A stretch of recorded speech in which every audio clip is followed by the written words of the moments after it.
muffins. So as you can see, I have all my mise en place ready. That means I have everything ready before I start. I have all of my ingredients, I have my equipment, my bowls, my rubber scrapers, I have my muffin tins, and I have my scoops. And you'll notice that I have many different sizes of scoops here, and these scoops have a number on them. So if you move the dial right here, you can see it says, that one says 40. That means there's 40 of these in 1 quart. Whereas if I look at a bigger scoop, it says 12. That means there's 12 of these in a quart. When you're making muffins, the size of the scoop depends on the size of the pan you're making. So if I'm making muffins in this great big tin right here, I'd use a bigger paper, and of course I'd use a bigger scoop, right? Same with small. If I'm making mini muffins, I would use a smaller paper, and I'd use a smaller scoop. I wouldn't want to use one of these great big scoops because they'd overflow. I could use multiples of these in here. That's really inefficient, right? It's just easier if you have 1 scoop for the correct size. So this is what I'm making today. I have my muffin tins, these are just average size. I have my muffin tin lined with papers. I have it on a sheet tray, so if it overflows in the oven, it's a lot easier to clean the sheet tray with parchment on it than it is to clean the deck oven. Also, make sure you label everything. So I'm just gonna take a Sharpie, and I'm writing my name right here on the parchment, and that's ready to go.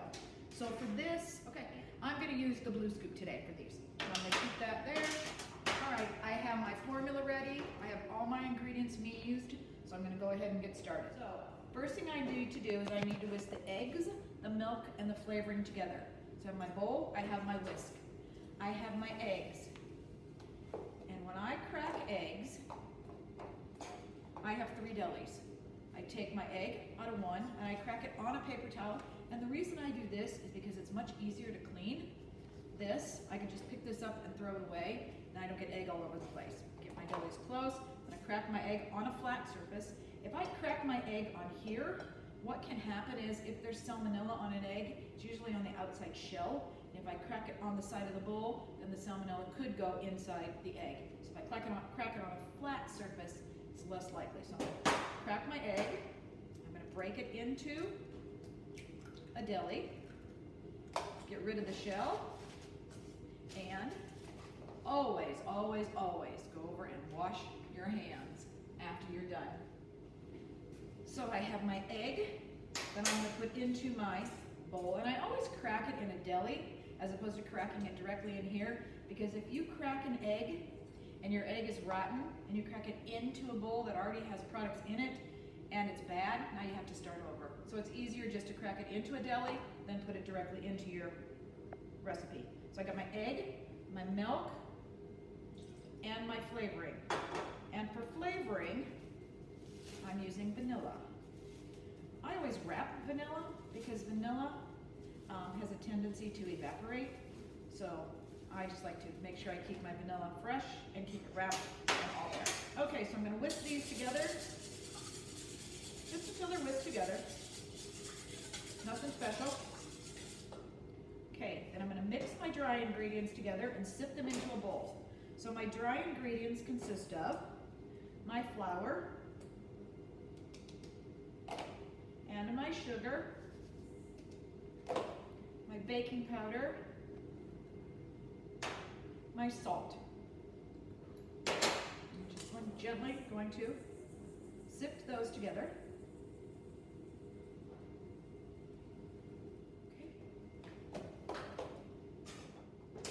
Okay, next, it says I'm supposed to stir the liquid ingredients into the dry ingredients. So I'm gonna get rid of my whisk.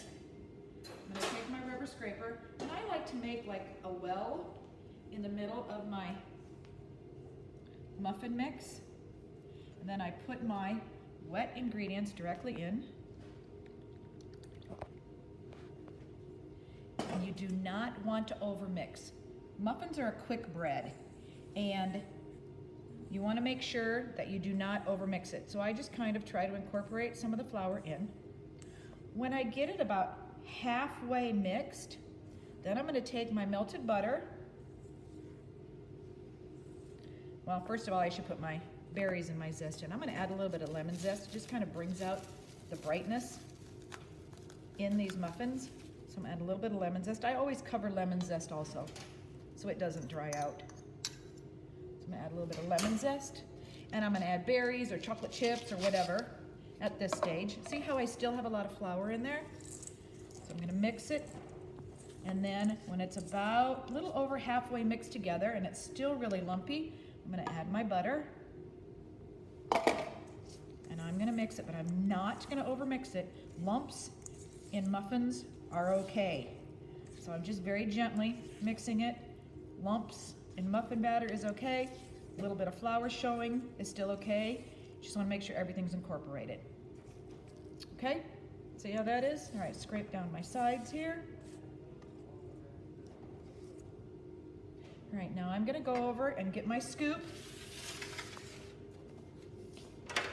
And I'm gonna scoop, and be careful, you don't wanna mix this as you're scooping. So gently scoop, get a level scoop, put it in, drop it into your muffin tin.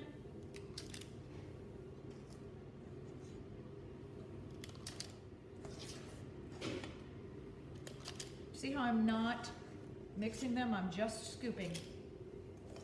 Okay, that's it. I'm gonna take these muffin papers out, and then I'm going to clean up this tray, and I'm gonna get these in the oven. 15, 20 minutes or so. Always check them before the time. So if it says bake them for 15 to 20, I always check them about 13 or 14 minutes, because you can always put stuff back in the oven, but you can't unbake it once it's overbaked. I'm gonna test them when a toothpick comes out almost clean, and these are gonna be nice and golden brown on top. I'll know they're finished. I will take them out of the oven, and then I will put them directly on a cooling rack. So I'll take each one of these individual muffins out and put it on a cooling rack so they have time to cool. All right, that's it. All right, we're gonna check our muffins to see if they're finished. So as you can see, they're nice and brown. I'm gonna take a toothpick or a skewer, insert it in the center. I have a little tiny crumb. So yes, they are finished.